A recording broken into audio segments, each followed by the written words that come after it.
앉아주십시오. 표를 주신 하나님이라고 하는 제목 가지고 함께 하나님의 말씀을 나누고자 합니다. 우리 지난 시간에 범죄한 인간이 잃어버린 가장 소중한 가치, 그게 혹시 무엇이라고 그랬는지 기억나시나요? 인간이 범죄했을 때 잃어버린 가장 소중한 것, 그게 무엇이었다고요? 네, 지금 저와 여러분 드리고 있는 예배입니다. 네, 예배입니다. 네. 늘 새롭습니다. 저는 어떻게 이런 거를 참 기억 못하는 게 이것도 은혜다라는 생각도 들고, 그렇잖아요. 여러분, 성경이 인간이 하나님을 떠났을 때 가장 먼저 다루고 있는 사건과 이슈가요, 예배였어요. 그러면 성경을 기록한 저자인 성령님의 의도를 따라가 보면 하나님은 당신을 떠나버린 인간들, 당신을 떠난 인간들과 또 당신이 싫어서 떠났지만 그들과의 만남을 하나님은 잊지 못하고 가장 소중하게 여기신다라고 하는 것을 우리가 알 수 있어요. 비록 예배드리는 공간과 분위기와 환경은 달라졌지만, 그리고 그들이 하나님께 올 수 없었지만 하나님이 그들에게 가면서 이루어지는 그 예배, 범죄했음에도 불구하고 그 범죄하는 인간들을 향한 하나님의 포기할 수 없는 그 사랑이 예배였던 겁니다. 우리가 예배를 너무나 무겁게 생각하고 또 예배를 너무 경건하게, 그리고 좀 뭐랄까요, 이렇게 경배 이런 부분만 생각하다 보니까 어디서 하나님 앞에 이런 부분으로 우리가 하다 보니까 좀 어려울 수 있는데요, 예배는 여러분 사랑입니다. 사랑.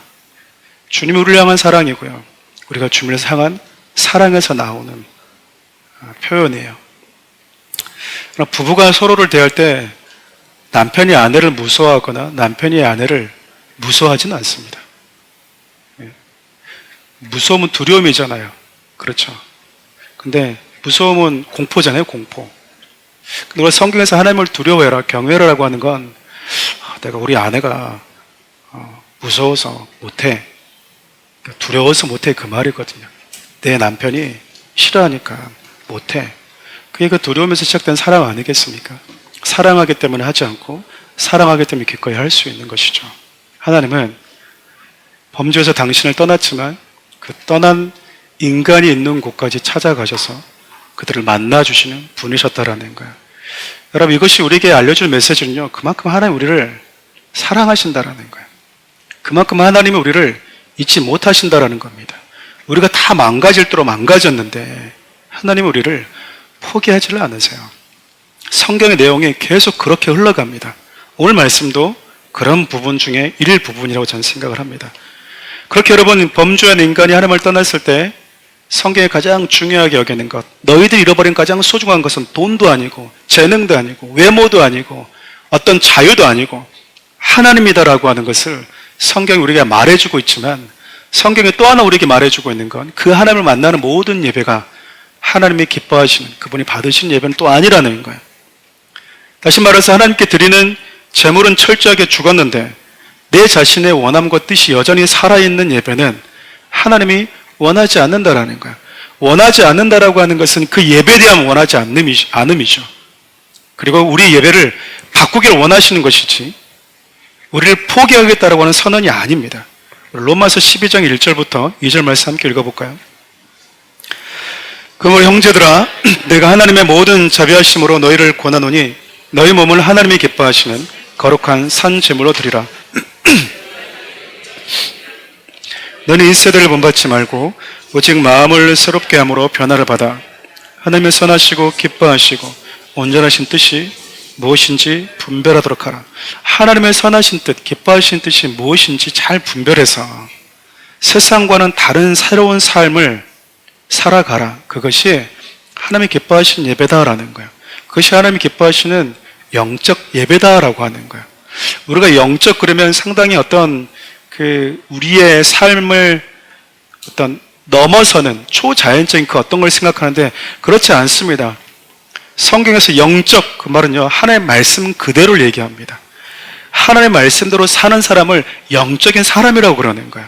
뭐 랄랄랄 하면서 보는 게 영적 사람이 아니고요, 하나님의 말씀을 따라 사는 사람, 하나님의 말씀을 분별하고 그 말씀에 순종한 사는 사람, 가장 영적인 사람이라고 얘기하는 거야. 예배도 그 말씀에 따라서 드리는 예배. 우리가 막 어떤 환상 중에서 뭘 보는 예배, 그것이 하나님이 기뻐하신 영적 예배라고 말한 적이 하나도 없습니다. 성경에서 말하는 영적인 예배는 하나님의 말씀하시는 그 뜻을 따라서 드리는 그 예배가 가장 영적인 예배래요. 그러니까 여러분, 우리는 가장 영적인 예배를 드릴 수도 있고 가장 영적이지 못한 예배도 드릴 수 있는 거예요. 호흡이 있지만, 저 여러분들이 살아있지만 나의 뜻과 의지와 세상을 향한 나의 욕망과 자아가 완전히 죽어져 있는 사람, 그 사람의 삶을 하나님이 너는 살아있는 재물이다라고 얘기하는 거야. 그리고 그렇게 살아있는 재물된 네가 살아가는 그 삶이 내가 기뻐하는 영적인 예배다라고 말하고 있는 거죠. 지금 저와 여러분들의 몸은요, 살아서 이 예배 공간에 있어요. 그리고 완전한 그 하나님의 말씀을 불완전하지만 목사인 저를 통해서 선포되고 있습니다. 문제는 하나님의 말씀을 들어도 예수님께서 기뻐하신 것이 무엇이고 나를 향한 그분의 선하신 뜻, 기뻐하신 뜻이 무엇인지 분별하지 못한다면, 그래서 말씀을 듣고도 새로운 삶으로 변화되고자 하는 몸부림이 없다면 그냥 말씀은 말씀 그대로, 내 생각은 여전히 내 생각대로 살겠다고 하는 것, 그것은 여러분 하나님 기뻐하신 영적 예배에서 실패한 자래요. 실패한 자래요. 성경이 예배 이슈를 가장 중요하게 여기고 있다? 그렇다면 가장 불행한 자 중에 하나는 예배 실패한 자라는 거예요. 예배 실패한 자. 여러분, 영적 예배에 실패한 사람들의 특징을 보면요, 돌아보니까 그래요. 대부분 재물 죽이는 데만 관심을 갖습니다. 다시 말하면 예배 형식, 예배 태도, 어떤 게 경건한 예배인지, 절차, 거룩해 보여야 된다고 하는 것, 이건 철저해요. 이 부분도 중요합니다. 하지만 여러분, 재물의 죽음보다 내 육신의 죽음이 없다면 이 모든 건 아무런 의미가 없는 거예요. 재물의 죽음과 함께 우리가 관심을 가져야 되는 건 나의 죽음이라는 거예요. 여전히 내 뜻과 내 고집과 내 생각이 살아있는 그것을, 그 욕망을 뒤로하고 하나님이 원하시는 삶의 방향대로 살아가는 것. 그럼 그것이 하나님이 저와 여러분들에게 요구하시는 예배라는 거예요. 저와 여러분들이 이 시간에 들은 이 예배 시간이 헛되지 않으려면 그 예배를 사모해야 되고 그 예배에 대한 열망이 있어야 된다고 하는 겁니다. 여러분, 그런 의미에서 보면요, 성경 예배를 가장 잘 드린 사람 중에 한 사람이 누구냐면 바울이었습니다. 우리 고린도전서 15장 31절 말씀을 함께 읽어볼까요? 형제들아, 내가 그리스도 예수 우리 주 안에서 가진 바 너희에 대한 나의 자랑을 두고 단언하노니 나는 날마다 죽노라. 바울은요, 날마다 죽는데요. 그리고 내가 사는 것이 아니라 나는 십자가에서 못 박아 죽이는, 나의 그렇게 내가 죽는 그 하루하루가 나에겐 자랑거리돼요. 이 말을 오늘 본문의 말씀의 표현을 빌리면요, 그렇게 날마다 나는 죽고 하나님의 사시는 그 영적 예배를 드리고 있는 그것이 내게 유일한 자랑거리라고 말한 것 똑같습니다. 바울은요, 자기 자신을 날마다 죽였대요. 고린도전서 5장 9장 27절 보면요, 바울이 말씀 앞에서 자기를 무단히 쳐서 복종시켰다고 이야기합니다. 여러분, 무슨 말이겠습니까? 바울은 하나님이 기뻐하신 예배가 무엇인지 정확하게 알고 드리는 예배자였다라는 거예요. 또 날마다 하나님께서 기뻐하시는 예배가 어떻게 드려지는 것인지 그 비결을 알고 있는 사람이었다라는 거예요. 여러분, 우리가 예배를 드리는데 하나님이 기뻐하시는 그 영적인 예배가 어떻게 드려지는지 그 비결을 여러분 알고 계시겠습니까? 아셨습니까? 아셔야 되는 거예요. 그러지 않으면 저는 그냥 일창 연설하고 끝나게 되는 거고, 여러분들은 예배가 무엇인지 모른 채 한 사람의 인생의 예배 실패와 예배자가 상실된 그 사람을 다시 예배자로 이끌기 위해서 오늘 본문을 써놓은 그 하나님에 대한 마음을 놓치고 지나가는 거예요. 여러분, 제가 사도행전 끝났을 때 그런 표현을 썼을 겁니다. 마음이 참 기쁘기도 했지만 기쁨보다는 뭔가 모를 그 슬픔이라고 그럴까요? 이제 성도들과 이 사도행전을 언제 처음부터 끝까지 나눌 수 있을까? 단언컨대 아마 불가능할 것 같습니다. 저는 두 번 못하기 때문에 다시 내가 사도행전 강해서를 언제 또 할 수 있겠어요? 그래서 늘 본문을 이렇게 정할 때에도, 길이를 정할 때도, 제목을 정할 때도 늘 심사숙고했던 것 같아요. 창세기 여러분 한 번 지나면 여러분과 적어도 창세기 강의할 수 있는 시간은 저에게 아마 없을 겁니다. 부분적으로 설교할 수 있는 시간은 있어도. 그렇기 때문에 여러분, 저는 1장, 2장, 3장, 4장, 5장 해나갈 때요, 다 먹고 갔으면 좋겠는 거예요.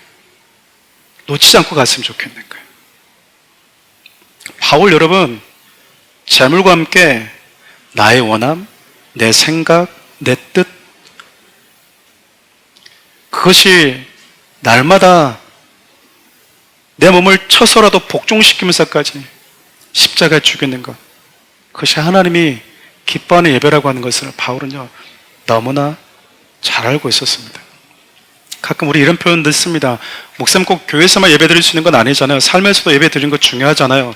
여러분, 공간 이런 부분이 아니라요, 교회에서든 교회 바깥에서든 이런 예배가 아니면 아무런 의미가 없어요. 하나님이 기뻐하지 않는데요. 제가 지난주에 그 결혼식 주례할 때 짤막하게 그런 표현을 썼어요. 부부의 다툼은요, 사랑의 마음이 없어서가 아니다. 사랑의 마음이 있는데 그 사람이 원하는 사랑의 표현 방식이 아니기 때문이라는 거예요. 그래서 내가 주는 사랑이 그 사람의 사랑으로 받아들일 수 있는 그 지식을 따라야 된다고. 그러지 않으면 늘 마음에 서운하는 거예요. 나는 사랑해서 했는데, 나는 위해서 했더니 기껏. 근데 상대방은 그게 뭐 나를 위한 거야. 우리가 기껏 하나님을 예배를 드렸는데, 나는 늘 예배 드렸잖아요. 근데 하나님이 나는 너를 모르는데. 마태복음 25장에 등장하는 그 불행한 결과물이 뭡니까? 우리가 언제 안 했습니까, 하나님? 내가 언제 주님을 예배하지 않고 섬기지 않고 사랑하지 않았습니까? 근데 하나님은요, 나는 모르는데. 그게 무슨 얘기일까요? 그건 네가 하고 싶은 거 있잖아. 네가 하고 싶은 거 있잖아. 내가 원한 거 한 거 아니잖아. 그럼 가장 불행한 거예요. 가장 불행한 거라고. 내가 언제 너에게 그거 하라고 그랬니? 우리가 여러분 한평생 예배를 드리고 있어요. 근데 우리 예배가 늘 거부당하고 있는 것조차도 모른 채 예배를 드리면 너무나 불행한 겁니다. 바울과 같이 재물만 죽는 게 아니라, 주님 오늘은 나도 오늘 죽습니다. 하나님 오늘 나도 죽습니다. 그게 예배예요, 여러분. 그게 하나님이 기뻐하시는 예배래요. 세상에 가면 세상이 원하는 게 있고요, 세상에 가면 내가 그 세상을 바라보면서 내 원함과 내 요구가 있어요. 내가 살고 싶은 내 뜻이 너무 많이 보여요. 그런데 그때마다 하나님 기뻐하시는 것이 무엇인지 분별이 되는 거예요. 그런 것들을 보면서도, 그 상황에 있으면서도 하나님의 무엇을 기뻐하시는지 분별이 되는 사람, 그래서 그 모든 것들에 대한 원함을 잔인하게 죽이는 거예요, 내 자신을. 여러분, 죽은 자에게 무슨 원함이 있겠습니까? 죽은 자는 말이 없어요, 여러분. 죽은 자가 잠깐만 나 그거 해줘, 난 다 괜찮은데 그거 하나는 해줘, 그런 게 어디 있습니까? 죽은 자가. 죽은 자는 말이 없어요. 오직 내 안에 살아계신 그분의 뜻만 존재할 뿐이에요. 그게 예배래요. 그게 하나님이 저와 여러분도 요구하신 영적 예배라고 말씀을 하고 있습니다. 하지만 여러분이 지난 시간에 살펴봤던 것처럼 바울과 달리 가인의 예배는요, 하나님께 연락되지를 못했어요. 하나님이 거부하셨습니다. 하나님은요, 인격적인 분이세요. 싫다고 말할 수 있다, 싫다고 말할 수 있는 분이란 말입니다. 하나님이 우리가 주는 거를 그냥 우상처럼 그냥 사과 올려놓고 배 올려놓으면 좋네, 생선 올려놨네, 좋네, 그런 하나님이 아니고요. 하나님은 예배를 보시고 기뻐하실 수도 있고 좋아할 수도 있고 거절하실 수도 있다라 그 말이에요. 왜 하나님이 거부하셨습니까? 재물은 죽었는데요, 그럴싸하게 죽여놨는데 가인은 여전히 죽지 않았어요. 하나님의 말씀이 들려질 때 내 안에 불만과 불평이 이어지고 있다고 하는 것은 여러분 안 죽었기 때문에 그래요. 말씀을 들을 때 여러분, 내가 죽었다고 하는 사람은요, 맞습니다, 하나님. 변명이 없어요. 사울과 다윗의 차이가 그거였잖아요. 여러분, 다윗도 변명할 거 있지 않겠습니까? 아니, 걔가 왜 궁궐에서 보이는 곳에서 왜 샤워를 밤에 해? 그리고 끌고 오면 안 됩니다, 아니 되옵니다 얘기해야지, 말도 안 하고 그냥 끌려왔잖아요. 그렇잖아요. 예, 다윗이 변명하지 않아요. 사울은요, 변명합니다. 근데 그 변명이 진짜 그럴싸해요. 나라를 위해서 그랬어요. 교회를 위해서 그랬어요. 가져오면 좋잖아요. 없는 것보다 낫잖아요. 그랬다고요. 그 변명이 인간적으로 일리가 있었습니다. 근데 하나님이 사울을 버리세요. 사울의 삶을 인정하지 않았다 그 말입니다. 하나님의 말씀을 들을 때 여러분들이 감정으로 반응하고 있다라고 하는 것, 불만과 불평으로 답하고 있다고 하는 건 여러분, 나 살아있습니다라고 하나님 말하는 겁니다. 우리는 볼 수 없죠. 우리는 볼 수가 없어요. 근데 그의 마음을 유일하게 보시는 그 하나님과 본인은 알 거다 그 말이에요. 본인은.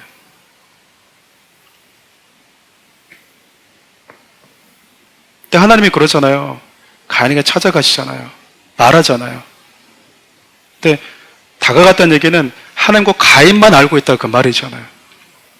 네가 드린 예배가 하나님이 기뻐하지 않고 가인도 내가 드린 예배가 하나님이 기뻐하지 않았다고 하는 사실을 하나님과 가인은 알았어요. 가인은 알았다고. 저는 사랑하는 우리 모든 성도들이 하나님을 인생의 최우선으로 여긴다면 여러분 이유 여하를 불문하고요.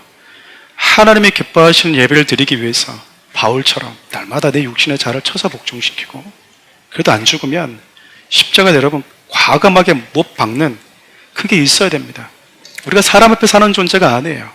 우리가 어떤 특정한 사람 앞에 사는 존재도 아니에요. 여러분 목사 앞에 사는 존재도 아니에요. 목사가 인정하면 뭐하고 여러분들이 누군가가 인정하면 뭐 하겠습니까? 하나님이 모른다 그러면 끝나는 거예요. 끝나는 거예요. 집사님의 예배는 참 잘 드리는 것 같아요. 집사님의 예배는 참 본이 되는 것 같아요. 그런데 하나님은 아니라고 할 수 있잖아요. 그러면 우리 교회 모든 성도들 예배가 괜찮다고 한들 뭔 의미가 있냐 그 말이에요. 그게 무슨 의미가 있냐 그 말이죠. 여러분 결국 가인이 하나님이 찾아오셔서 너의 예배가 문제가 있다라고 하는 걸 하나님이 알려주셨는데 가인이 어떻게 했을까요? 그 하나님의 마음을요 여러분 매몰차게 뒤로 해버립니다. 예배를 좀 바꿔야 되지 않겠니? 네 예배가 왜 문제가 있는지 알겠니? 지적받는 게 싫은 거예요. 화가 나는 거죠. 둘 다 안 됐으면 되는데 누가 하나는 되고 누가 하나는 안 됐을 때. 그렇잖아요. 아벨의 예배는 동생 예배는 하나님께서 받으셨잖아요. 자기 예배가 거절된 거 보고요. 가인이 시기심에 불타기 시작합니다. 그래서 뭐 하죠? 동생을 죽여버려요. 이때 하나님이 가인을 찾아오십니다. 범죄한 아담과 하와를 찾아오셨듯이 인류의 최초의 살인자가 된 그것도 동생을 죽인 가인을 찾아오신 거예요. 그렇게 오늘 본문 가인을 찾아오셔서 하나님이 가인에게 질문하면서 오늘 본 말씀이 시작돼요. 우리 9절 말씀 함께 읽어볼까요? 여호와께서 가인에게 이르시되 내 아우 아벨이 어디 있느냐? 그가 이르되 내가 알지 못하나이다. 내가 내 아우를 지킨 자니이까. 하나님이 가인을 찾아오셨어요. 질문하십니다. 내 아우 아벨이 어디 있느냐라고 물으셨어요.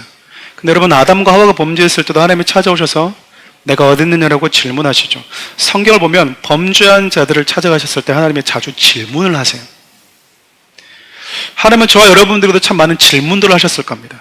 저에게도 여러분 학창시절 때부터 중고등학교, 대학생, 지금도 참 많은 질문들을 하세요. 여러분 질문의 특성이 뭐겠습니까? 하나님이 그 질문을 왜 하실까요? 생각하게끔 하는 거거든요. 돌아보게끔 하는 거예요. 내 스스로가 무엇이 문제 있는지 하나님께 고백할 수 있는 시간과 기회를 주고 있는 것이죠. 하나님께서 가인에게 질문하셨던 이유도 저는 마찬가지로 생각합니다. 모든 걸 다 알고 계시잖아요. 나는 봤어. 네가 들에 나가서 동생 죽인 것 그렇게 말할 수 있잖아요. 그리고 판결해버리면 끝나잖아요. 하나님 그렇게 하시지 않고요. 먼저 물으세요. 먼저 질문하셨다고요. 아벨이 어디 있는지 이미 죽었는지 다 아신 하나님이 아벨이 어디 있냐고 가인에게 물어보신 이유는 너무 정확하지 않습니까? 가인 스스로가 내가 무슨 짓을 한 것이지? 내 삶을 돌아보고 내가 한 일에 대해서 후회하고 돌이킬 수 있는 시간과 기회를 주기 위함이라고 생각해요. 그래서 하나님 우리에게 질문을 하세요. 질문을. 한 가지 여러분 이 질문 안에는 아담에게 던진 질문과 가인에게 던진 이 두 가지 질문을 좀 비교해 보면 우리가 얻을 수 있는 교훈이 또 한 가지가 있습니다. 여러분 하나님께서 아담과 하와가 범죄했을 때는 어떻게 질문하셨죠? 어떻게 질문하셨습니까? 내 아내 하와가 어디 있느냐고 물으셨어요? 아니면 네가 어디 있느냐고 물으셨어요? 네가 어디 있느냐고 물으셨어요. 하나님이 나에게 원하신 그 위치가 어디냐고 물으신 거라고요. 네가 어디냐라고 하는 이 질문은 그러니까 하나님과 나와의 관계에 소중한 가치가 담겨져 있다고 볼 수 있을 거예요. 여러분 관계가 불편한 자와 친밀함을 갖기는 쉽지가 않습니다. 사랑해서 결혼해도 한 집에 사는 부부도요 불편해지면 여러분 각방 쓰고 싶은 거예요. 한 입을 돕고 자기 참 불편합니다. 친밀감이 사라지는 거예요. 부부라고 하는 관계는 남아있어도 부부가 누릴 수 있는 그 마땅한 친밀감은 누리지 못하게 되는 거예요. 하나님과의 관계 회복은요 우리 일상에서 자주 쓰는 표현을 빌리면 하나님은 저 여러분과 불편하게 지내고 싶지 않다라는 거예요. 난 너랑 친하게 지내고 싶어. 친밀감이 그런 거잖아요. 무엇을 얘기해도 괜찮고 나의 연약함을 하나님께 다 얘기해도 부끄럽지 않고 그런 말을 듣는 하나님이 나에게 따스할 거라고 하는 그 마음. 내가 연약해서 넘어져서 소중한 걸 깼어. 그래도 하나님의 가져가면 하나님은 나를 끌어안아 주실 분이라고 하는 그 마음. 그 친밀감 아닌가요? 친밀감 사라지면 여러분 사람 피해 다닙니다. 숨어 다닐 수밖에 없어요. 우리 교회도 여러분 도피성이 있어요. 도피성. 피해 다닐 수밖에 없어요, 여러분. 저기서 보잖아요. 피해 다닙니다. 왜 그럴까요? 친밀감이 사라졌어요. 아담에게 찾아오셨을 때 아담에게 하와 어디 갔니? 너 아내가 도대체 무슨 일 했어? 이렇게 물어보지 않고 아담에게 물어보셨어요. 하나님과 우리 개개인의 관계에 대한 소중함, 가치에 대한 질문인 거예요. 그런데 오늘 가인에게 오셔서 하나님이 뭐라 물어보셨냐면요. 너 뭐 했어? 이렇게 물어보지 않고 네 동생 아벨 어디 있어? 라고 물으셨어요. 신앙은요. 하나님과의 관계도 중요하지만 형제와의 관계도 너무 중요합니다. 하나님이 우리를 찾아오셔서 각자의 포지션에 대해서 질문하실 때는요. 나와 하나님과의 관계가 건강한지 하나님이 내게 원하시는 그 자리에 머물러 있는지 그리고 그 자리에서 나는 충성되게 감당하고 있는지 여러분 돌아봐야 되는 거예요. 돌아봐야 된다고요. 동시에 내 곁에 있는 지체들이 영적으로 건강한지도 돌봐야 되는 거예요. 하나님을 사랑하고 영혼을 사랑하는 자로 살아가고 있는지 하나님은 우리에게 질문하고 있다 그 말입니다. 이 두 가지 질문은 그래서 너무나 중요해요. 똑같이 범죄했는데 그 범죄한 자들에게 하나님이 던지신 이 두 가지 질문이 성경에서 우리에게 말하고 있는 하나님을 사랑해야 된다. 그리고 네 이웃도 사랑해야 된다. 하나님과의 너와의 관계도 중요하지만 너와 그의 관계도 중요하다. 하나님이 가인을 찾아오셨어요. 그리고 가인에게 물으셨습니다. 근데 가인이 책임을 회피합니다. 내가 동생을 지키는 자입니까? 라고 물어요. 근데 여러분 한번 생각해 보면 형은 동생을 지키는 자가 맞습니다. 형은요 동생을 지키는 자예요. 제가 어렸을 때 제 큰딸에게 그냥 귀에 못이 박이도록 자주 했던 말이 있습니다. 누나는 형은 동생을 지키는 자야. 지켜주는 사람이야.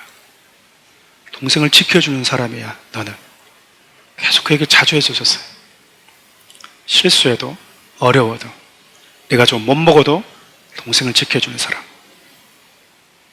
먼저 믿는 자, 먼저 은혜를 받은 자, 먼저 안식을 누린 자는요 다른 이들의 안식과 성장을 돕는 자로 살아야 되기 때문에 그래요. 우리가 아침마다 나누고 있는 민수기 큐티 말씀도 그렇잖아요. 요단강을 건너서 가나안 땅에 들어가서 이제 함께 으쌰으쌰 하면서 한 마음과 한 뜻으로 싸워야 되는데 갑자기 루벤과 갓 지파가 그리고 므낫세 절반 지파가요 요단강 안 건너겠다라는 거예요. 안 건너고 요단 동편 땅 우리가 달라는 거예요. 또 타당했습니다. 가축이 너무 많았기 때문에 이 가축을 돌볼 수 있는 가장 적합한 땅이었거든요. 네, 하나님께서 그들의 요구를 허락해 주셨어요. 근데 조건이 있었죠. 그 조건이 무엇이었냐면 너희들이 무장하고 요단강을 형제들과 함께 건너서 형제들보다 가장 선봉에 서서 니들이 싸워줘야 된다.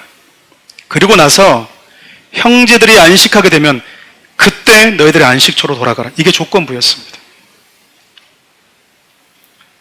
먼저 안식을 니들에게 주겠다. 그러나 그 안식의 누림은 형제들의 안식과 함께 주어진다는 거예요. 저는 하나님께서 이스라엘이라고 한 나라를 가장 먼저 택하신 이유도 마찬가지로 생각합니다. 이스라엘 나라는 여러분 역사적으로 지금도 제사장 나라고 장자 나라로 부름받는 게 역사적 사실이 맞아요. 근데 왜 그들을 하나님이 가장 먼저 부르셨을까요? 그들을 통해서 열방이 하나님께 돌아오도록 하기 위함 아니었겠습니까? 근데 이스라엘 백성들이 시간이 지나면서 하나님이 왜 우리를 제사장 나라로 삼으셨는지, 왜 우리를 열방 가운데 이 힘없는 작은 나라, 이 미미한 미약한 이 나라와 민족인 이스라엘을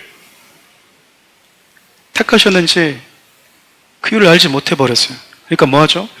선민의식에만 빠져 있는 거예요. 여러분, 우리도 똑같아요.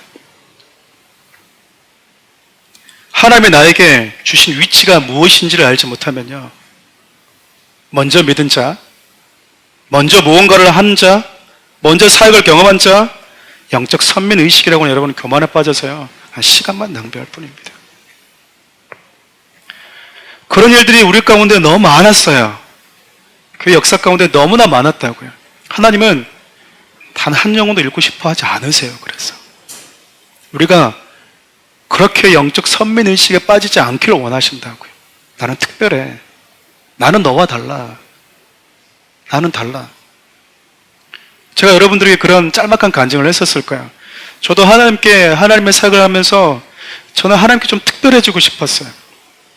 사람이 저를 특별하다고 말해주면 너무 행복한 거예요. 니도 아무리 그래봐야 나 더 특별해. 내가 요만큼은 더 특별해. 근데 제가 첫째 놓고 둘째, 셋째 놓으면서 이 마음이 사라졌다고. 첫째, 둘째 놓으면서 둘째 사라진 거예요. 누군가 저에게 물어볼 때 가장 어려운 질문이 뭔지 아십니까? 목사님, 첫째가 좋아요? 둘째가 좋아요? 셋째가 좋아요? 이게 이 질문이에요. 다 특별하거든요. 셋 다 특별해요. 셋 다. 그래서 여러분, 근데 자꾸 둘째가 저한테 와서, 그래서 내가 다 특별하지 아빠? 자꾸 물어요. 속으로는 그래요. 아는데 말을 할 수는 없어요. 그래서 제가. 근데 다 특별하잖아요. 다 특별해요. 제가 둘째 딱 놓는 순간, 여러분, 애도 2명, 3명 놓아봐야 됩니다. 딱 둘째 딱 놓는 순간 이 마음이 나지는 거예요. 그리고 그도 나와 똑같이 하나님을 특별하게 바라보시는 게 불쾌하지가 않아졌어요. 너무 좋아졌어요. 여러분, 이게 없어지면 나도 모르게요, 이스라엘 백성들이 가졌던 그 영적인 선민의식, 여기에 빠지는 거예요.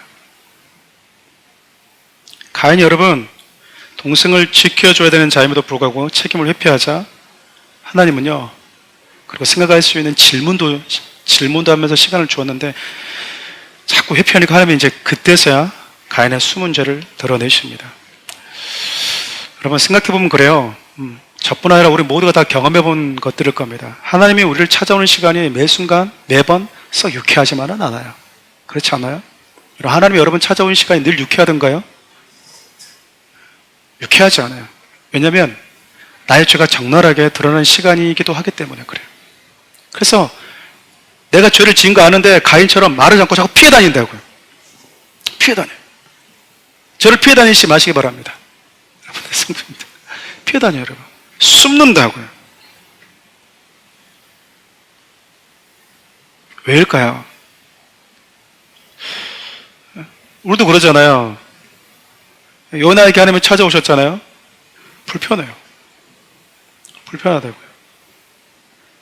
내가 원하는, 내가 하고 싶은 걸 하나님이 요구한 게 아니라, 어떻게 나를 어떻게 생각하고 이런 거를 나보고 지금 이방 땅에 가서 복음을 전하라고? 다른 애들은 다 이스라엘, 유다 여기 가서 복음을 전하는데 나는 아수르로 니누로 가라고? 여러분, 저와 같은 목회자잖아요.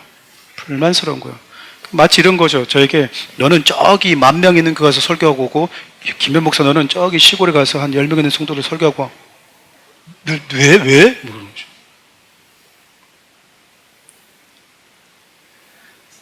하나님의 가인을 찾아오셨어요. 질문하셨어요. 저 여러분을 찾아오시는데 여러분 그때 숨기지 마십시오. 숨기지 않아도 된다라고 하는 것, 숨지 않고 피해 다니지 않아도 된다라고 하는 걸 여러분 지금 범죄한 아담부터 쭉 우리가 살펴보고 있잖아요. 하나님을 보고 있잖아요. 우리가 숨지 않아도 돼, 피해 가지 않아도 돼 라고 하나님 말씀하고 있는 것 아니겠습니까? 하나님이 누구도 모를 거라고 생각했던, 여러분 집에서 때려 죽이면 어머니 있고 아버지 있고 다 알 거 아닙니까? 그러니까 사람들 항상 죄 지을 때 어디로 가냐면 사람들이 못 보는 곳으로 가요. 근데 뭘 놓치는 거죠? 하나님이 보고 있다라고 하는 걸 모르는 거예요. 우리가 코람되고 그러는데 하나님 앞에 사는 자라고 말하잖아요. 하나님이 알고 계시는 거죠. 그럼 들에 있든 집에 있든 뭔 의미가 있겠습니까? 결국 하나님 앞에 다 드러나게 될 죄를 가인이 지었는데 가인이 왜 결국 하나님 앞에 숨길 수 없는 죄를 지었던 걸까요? 가인이 왜 동생을 쳐 죽였습니까? 분노 때문에? 아니요. 저는 분노 때문에 생각하지 않습니다. 우리도 분노가 있어요. 우리도 때로는 화가 날 때가 있어요. 서운할 때가 있어요. 가인이 놓친 건요, 그걸 방치해뒀다라는 거예요. 동생에 대한 분노, 하나님에 대한 거절감, 이 상처를요 계속 내버려 둬버린 거예요. 1년이고 10년이고 내버려 두고 온 거예요. 방치해둔 거예요. 사랑하는 우리 성도 여러분, 죄는요 안 썩습니다. 시간이 지나도 여러분 죄는요 안 죽어요. 사라지지 않아요. 세상에는 모든 것들은 다 썩거든요. 부패하거든요. 죄 썩지 않습니다. 죄 안 사라집니다. 숨겨봐야 안 사라져요. 방치된 죄는요 결국은 내 영혼을 망치고요, 내가 분노를 품었던 상대도 여러분 죽음으로 내몰아 갑니다. 우리 가끔 예전에 영화 보면 할렐루야 할렐루야 같은 그런 영화 보면은 또 내 마누라 주기 같은 영화 보면, 너무 오래됐나 영화가? 이렇게 집으로 만든 거 해가지고 쭉 이렇게 하잖아요. 네. 얼마든지 할 수 있어요. 그래서 하나님 여러분 그 분노를 죽음이라고 그래요. 죽음이라고. 짤막한 영상 하나 봤거든요. 뱀이 이렇게 지나가다가 날카로운 칼에 딱 베인 거예요. 그러니까 누군가가 자기 몸을 베인 건 줄 알고 그 칼과 싸우는 거예요. 뱀이. 어떻게 됐겠습니까? 그냥 죽은 거예요. 뱀이.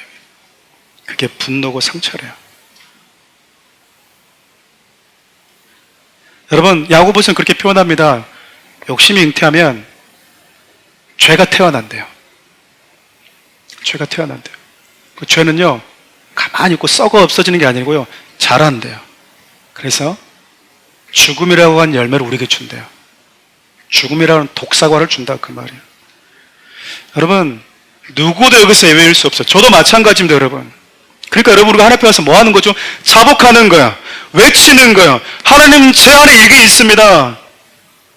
내 마음이 이렇습니다라고 통곡하는 거야. 방치해두지 않기 위해서.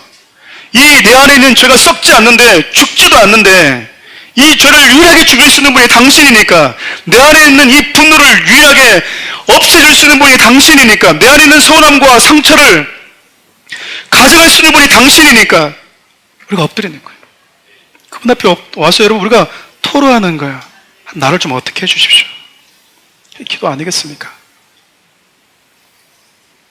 저는 여러분들이 여러분 안에 있는 그 죄악들을 방치해두지 않았으면 좋겠어요. 여러분 안에 실패와 좌절, 서운한 감정도 그대로 방치하지 않았으면 좋겠어요. 하나님 앞에 가지고 나와야 됩니다.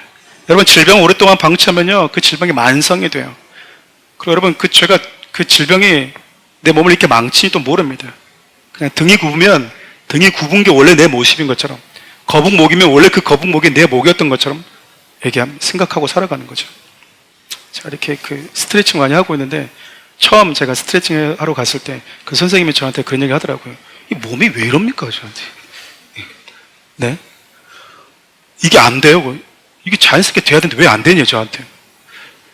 한 번도 된 적이 없었습니다. 근육인 줄 알았습니다. 근육이 아닙니다. 근육이 아니고 뼈와 이 근육이 잘못된 상태에서 굳어져 있대요. 만성으로. 예를 들면 그런 거죠. 우리 다 그래요 여러분. 그것이 자연스러운 내 몸인 것처럼 살아버린다니까요. 그러니까 원상태 몸으로 펼 때 어떻게 되는 거죠? 기겁하는 거야. 아프다고요. 근데 포기해서는 안 되겠죠. 하나님 여러분 가인이 은밀하게 감춰뒀던 그 죄를 드러내세요. 그런데 성경에 좀 독특한 표현을 씁니다. 하나님이 가인이 지은 죄를 어떻게 알았지? 우리 10절과 11절 말씀 함께 읽어볼까요? 이르시되 내가 무엇을 하였느냐? 내 아우의 핏소리가 땅에서부터 내게 호소하느니라. 땅이 그 입을 벌려 내 손에서부터 내 아우의 피를 받았은지 내가 땅에서 저주를 받으리니. 여러분 성경은요 피를 생명과 동일시 여기거든요. 근데 생명과 같은 피는 호소하는 특징이 있대요. 피가 소리를 낸다라는 거예요. 그러니까 여러분 사람은 죽으면 이름을 남기는 게 아니라 소리를 남기는 것 같아요. 그의 피가요 소리를 낸다라고 하는 거예요. 우리가 지난 수요일 양화진 갔다 왔는데요, 이분들은 죽었어요. 근데 소리를 내시는 거야. 우리에게 우리가 소리를 내고 있더라고요. 아벨은 이미 죽었거든요. 근데 아벨의 피를 받은 땅이요 아벨의 메시지를 대신 호소하고 있다라는 거예요. 여러분 인간의 피도 땅에서 호소한다면 십자가에서 흘리신 예수 그리스도의 피가 땅에 적셨을 때 그 땅은 어떻게 호소할까요? 땅은 여러분 인간의 죄로 인해서 저주받았잖아요. 근데 그 저주받은 땅에 하나님이신 예수 그리스도의 피가 그 땅을 덮는 거예요. 마치 죽음을 상징하는 바다에 물이 덮인 것 같이. 죄로 더럽혀진 여러분 세상과 이 세상을 살아가고 있는 인간이 하나님의 은혜를 누릴 수 있는 것은요, 죄 없으신 예수 그리스도께서 피를 흘리셔서 그 피가 땅에서 호소하고 있기 때문이에요. 그분이 흘리신 그 땅에서 그분의 피가 어떤 걸 호소하고 있을까요? 뭘 호소하고 있겠습니까? 내가 그를 위해 죽었다. 그는 모든 죄값이 사라진 자이다. 나의 피가 묻어있는 자이다. 나는 그를 죄 없는 자로 여긴다. 그를 위해서 내가 죽었다라고 하는 걸 여러분 하나님께 계속해서 하나님이 주님 오시는 그날까지 이 땅에 남아있는 우리 주님의 피가 호소하고 있는 거예요. 그렇기 때문에 그분 호소 때문에 시간을 초월해서 지금도 내일도 10년 뒤도 예수 믿는 자들은요 그 피 호소 때문에 하나님의 은혜 가운데 머물 수 있는 거예요. 하나님이 알고 찾아오세요. 아벨의 피가 호소하고 있다고.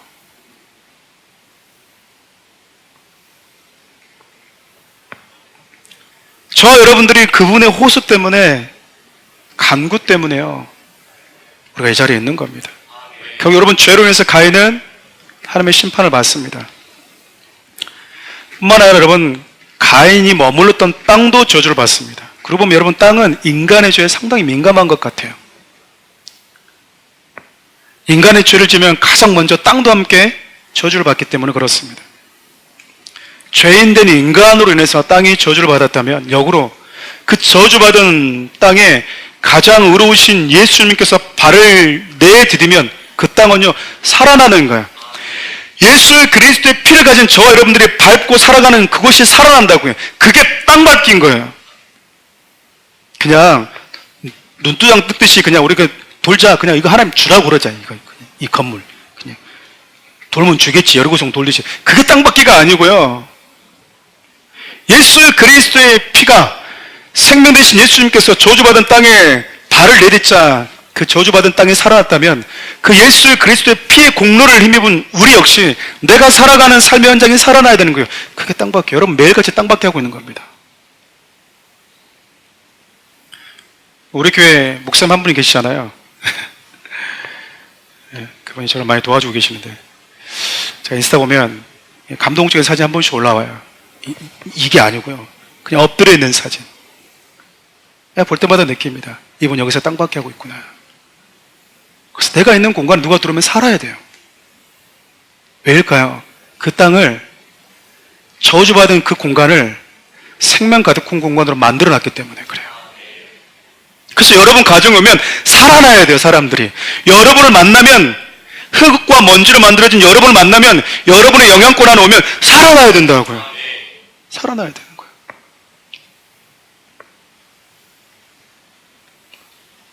아담 때도 그랬고 가인 때도 그랬고 지금도 여러분 땅은 하나님의 말씀을 거부하는 그 범죄로 더럽혀지고 있습니다. 그 더럽혀진 걸 여러분 막아내는 게 저 여러분들이에요. 교회라고요. 교회. 하나님 여러분 가인으로 인해서 땅에 저주받게 된 것과 더불어서요 한 가지 심판을 더 하십니다. 우리 14절 말씀 함께 읽어볼까요? 주께서 오늘 이 지면에서 나를 쫓아내시온즉 내가 주의 낯을 배웁지 못하리니 내가 땅에서 피하여 유리한 자가 될지라 무릇 나를 만나는 자마다 나를 죽이겠나이다. 또 다른 심판이 뭐냐면요 쫓겨나는 겁니다.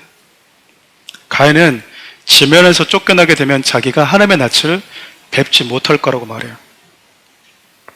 죄는 여러분 하나님과 우리를 멀어지게 만들어요. 이사야 59장 1절부터 2절 말씀 함께 읽어볼까요? 여호와의 손이 짧아 구원하지 못하심도 아니요 귀가 둔하여 듣지 못하심도 아니라 오직 너희 죄악이 너희와 너희 하나님 사이를 갈라놓았고 너희 죄가 그의 얼굴을 가려서 너희에게서 듣지 않으시게 함이니라. 왜 하나님의 음성을 듣지 못할까? 왜 하나님의 얼굴을 보지 못할까? 우리의 눈과 귀를 가리는 게 뭐래요? 그게 죄래요.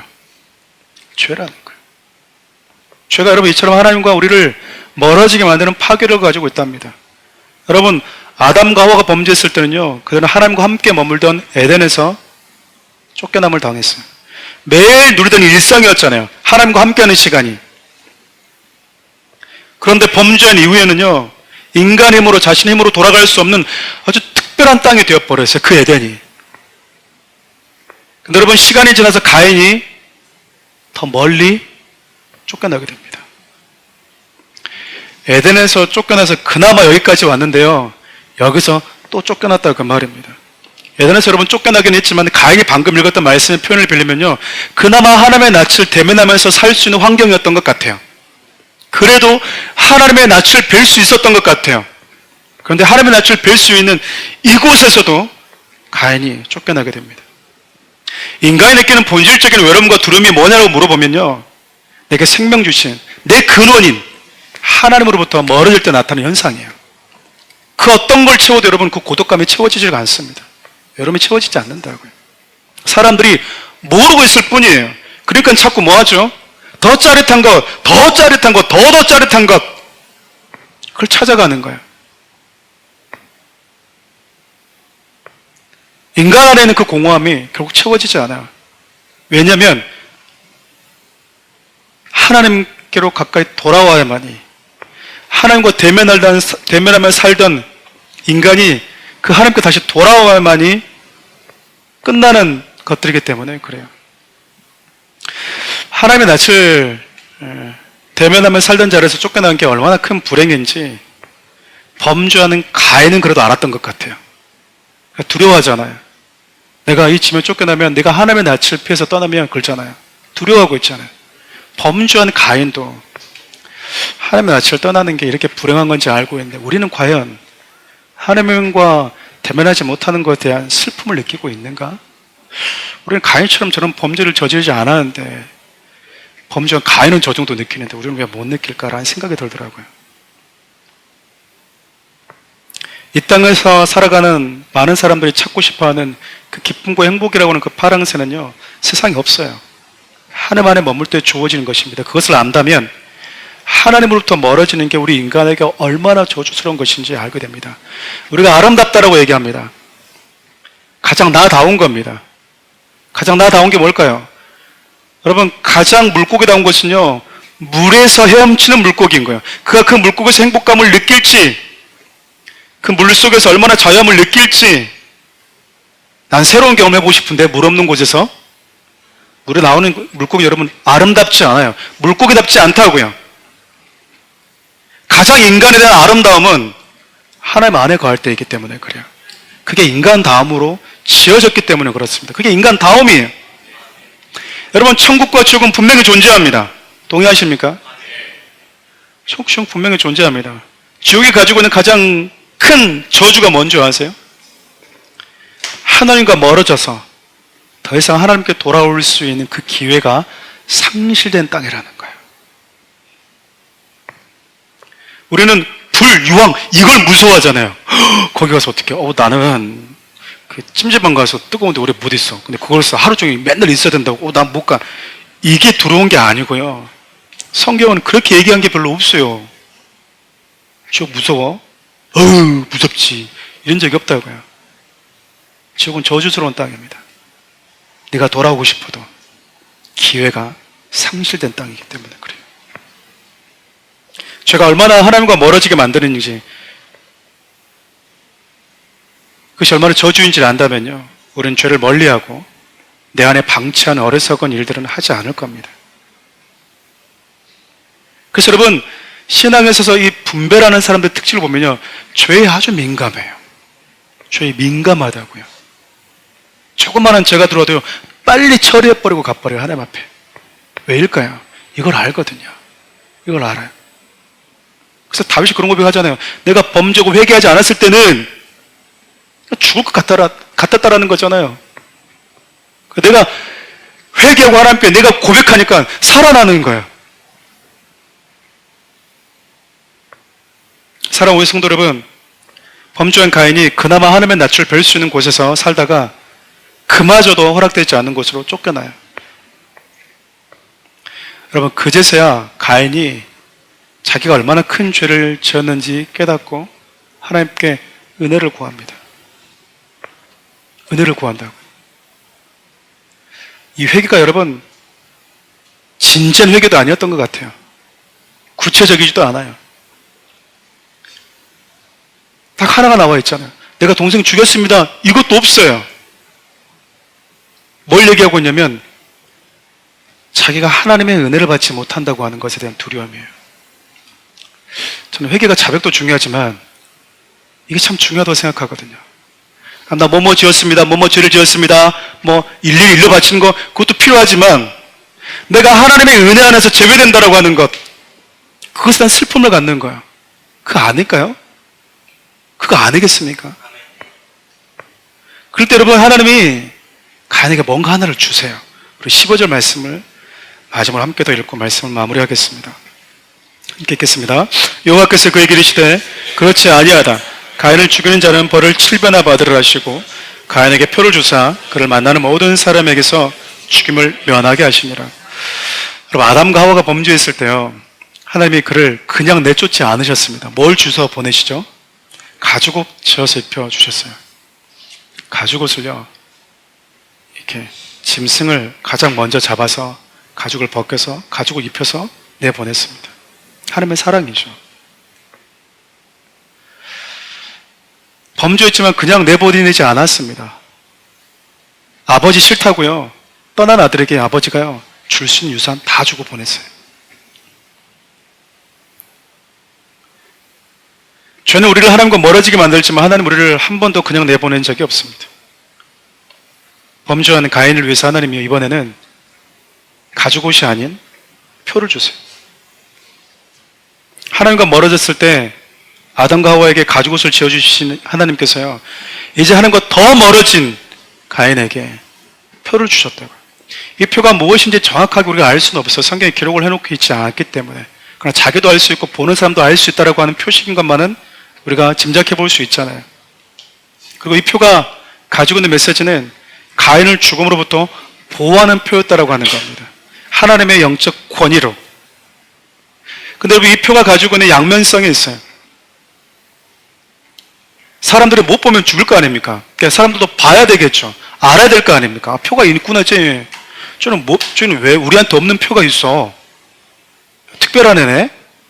그럼 여러분, 소문이 금방 퍼질까요, 안 퍼질까요? 퍼질까요, 안 퍼질까요? 그 퍼지면 뭔 표야? 여러분, 발 없는 말이 천리 간다고요. 소문 금방 퍼집니다. 제 동생 죽여서 그런 거래. 표로 나네? 동생을 죽였다고? 왜? 예배 거절됐다고? 뻔뻔하게 동생 죽인 놈이래. 그래? 그러니까 여러분, 표를 보는 순간 모든 사람이 가인이 뭐 했는지 다 알까요, 모를까요? 알게 되면 여러분, 한순간이에요, 여러분. 한순간이라고요. 뉴스에 하나 딱 소식 뜨면요, 온 국민이 아는 거와 똑같습니다. 그 마을 퍼지는 거 여러분 순식간입니다. 여러분, 사람들 말 퍼뜨리기 좋아하잖아요. 걔가 다리가 다쳤대. 지나면 이렇게 다리 불구가 됐다네. 다리가 없어졌대. 이렇게 죽었대. 순식간에 이렇게 말이 안 되게 퍼지잖아요, 여러분. 죄가 더해지면 더해졌지. 동생 죽였대. 근데 하나가 아니래. 둘 죽였대, 셋 죽였대. 이렇게 막 퍼질 수 있지 않겠어요? 그러나 여하튼지 간에 가인은 여러분, 그 표를 보는 모든 사람들이 자기가 무슨 죄를 저질는지 다 까발리는 자기 수치심을 드러내는 표식이었을 거예요. 그럼 사람들이 뭐라고 할까요? 저놈 새끼면 당장 돌 맞아 죽어야지. 근데 안 된대. 하나님이 자기 건들잖아? 벌 7배나 받는데. 그래? 하나님이 그것 때문에 못하는 거예요. 표에 뭐가 붙어 있는 겁니까? 나 죄인이 맞아. 근데 나 건드리면 너 7배야. 여러분, 돌들 용감한 자 있을까요? 없을까요? 없죠. 없죠. 7배면 도대체 뭐야? 그 표시가 안 해요. 내가 죄인인 것과 내가 얼마나 연약한 죄인이고 얼마나 고집스러운 죄인인지 얼마나 잔인한 존재인지와 그런데도 불구하고 나를 하나님의 생명으로 보호하고 있다고 하는 것. 여러분, 죽음이라고 하는 추격자는요, 무섭습니다. 모든 인간들에게, 저와 여러분들에게 여러분 추격자가 한 놈이 있는데 그게 죽음이에요. 저와 여러분들이 죽을 때 끝납니다. 그 죽음이라고 하는 추격자는. 근데 그 죽음이라고 하는 추격자의 발걸음을 멈추게 하는 게 이 표였다고요. 이 표예요. 죽음 와서 멈칫거릴 수밖에 없는가? 표가 있는지. 요한계시록 보면 여러분, 우리가 다 예수 그리스도를 따르는 어린 양을 따르는 자들이라고 얘기합니다. 그 어린 양을 따르는 자들에게 이마에 표가 있대요. 그 표는 여러분, 어둠의 영과 죽음의 영의 눈에 너무 선명하게 보이는 표입니다. 죄 지었잖아. 하나님을 떠났잖아. 그럼 돌들어 바로 죽여도 되잖아. 근데 안 돼. 하나님이 죽이지 못하도록 표를 새겨놨어.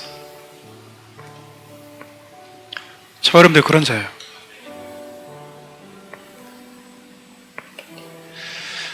천번 만번 죽어야 되잖아요. 근데 왜 죽음이 멈출까요? 왜 죽음이 머뭇머뭇거릴까요? 왜 돌아갈까요?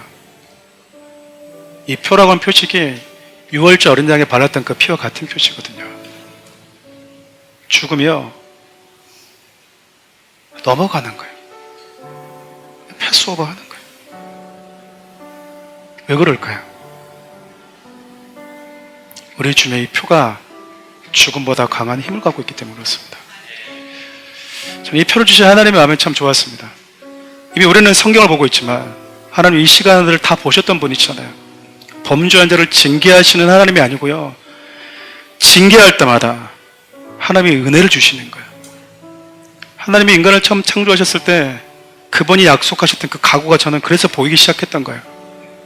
네가 나를 떠나면 나는 어떻게 해서든지 너를 보호한다. 난 너를 지킨다. 다시 내게로 돌아오게 한다. 그 값이, 그 시간이 얼마나 걸리든 나는 그렇게 한다. 이게 하나님이 우리에 대한 사랑입니다. 가인은 범죄했어요. 땅에 저주를 받았습니다. 멀리 쫓겨났습니다. 근데 하나님은 그에게 죽지 않게 해주셨습니다. 저 여러분 모두에게 예수님은 바로 이 표를 주셨어요. 여러분, 이 표가 보이십니까? 여러분들에게 이 표가 있는 게 보이세요? 제가 보여드릴게요. 내가 죽어 마땅한 존재이고 하나님으로부터 멀리 떠나서 돌아올 수 없는 죄인임을 여러분 인정하고 계세요? 그런 죄인된 나를 하나님께서 지키시고 예수 그리스도의 그 은혜로 보호하신다는 걸 믿으십니까? 나는 그 은혜를 의지하시는 분들이십니까? 표 있는 자들입니다. 그래서 죽음이 여러분 육체의 생명을 가져가도요, 더 이상 추격을 못하는 거예요. 저는 이 표를 주신 그 하나님의 은혜가 저와 여러분들에게 무겁게 다가왔으면 좋겠습니다. 나의 연약함을 바라보는 이유, 양면성과 같지만 나의 죄인됨과 나의 잔인함과 나의 무능함과 나의 연약함을 들여다보는 이유는 거기서 함몰되기 위해서가 아니거든요. 그런 나를 우리 주님이 죄 없다 여기시고 마치 죄 없는 자처럼, 죽으면 안 되는 자처럼 여겨주시는 그 은혜가 그늘 받은 자라고 하는 사실이 우리에게 무겁게 다가와야 된다는 거예요. 그늘 받은 자로, 그 표를 받은 자로 저와 여러분들이 한평생 살아갈 수 있었으면 참 좋겠습니다. 우리 좀 이 찬양을 좀 주님께 올려드리면